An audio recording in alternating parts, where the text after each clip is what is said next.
Thank you, Madam Deputy Speaker. This is indeed a timely debate. While our attention is quite rightly focused on the devastating events in Ukraine, an immediate crisis in one part of the world should not prevent us from addressing a long-running injustice elsewhere. As we wrestle with what we can do to defend the people of Ukraine, it would be a dereliction of duty to consign the people of Palestine to the too difficult pile. And as we speak of the need to uphold international law, respect legally recognised frontiers and protect territorial integrity, we should remember that these principles are universal. We cannot pick and choose where to apply them.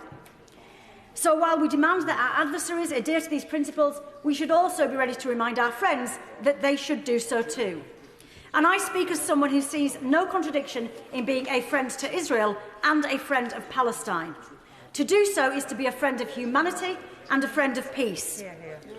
The treatment of the Palestinians is a stain on the conscience of the world. They have every right to conclude that for decades they have been subjected to a relentless campaign of oppression, subjugation of their human rights and the illegal occupation of their lands. The consequences of this history of injustice are felt day in and day out as the people of Palestine go about their lives. To take just one example, and there are many more, how can it be right that in such a small geographic area, a woman giving birth in the occupied territories is 9 times more likely to die than a woman in Israel?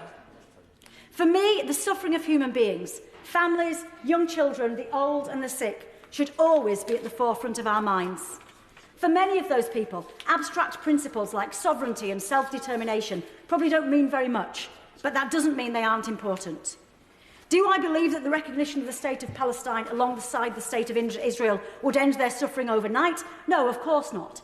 But is it an essential and overdue step on the road to a peaceful settlement that will start to put these historic injustices right? Yes, it is.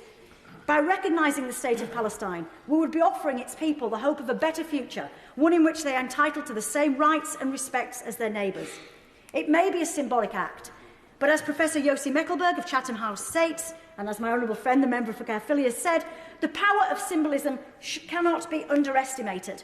There is overwhelming evidence that international recognition of Palestine would serve the causes of peace, justice and international law. If we believe, as we do, that there must be a negotiated diplomatic settlement to the Israeli-Palestinian conflict which ensures a safe and secure Israel alongside a viable and sovereign Palestinian state, then we should take whatever steps we can to advance that process. Recognition of the State of Palestine would be a powerful demonstration of the right of both Palestinians and Israelis to enjoy security, dignity and human rights.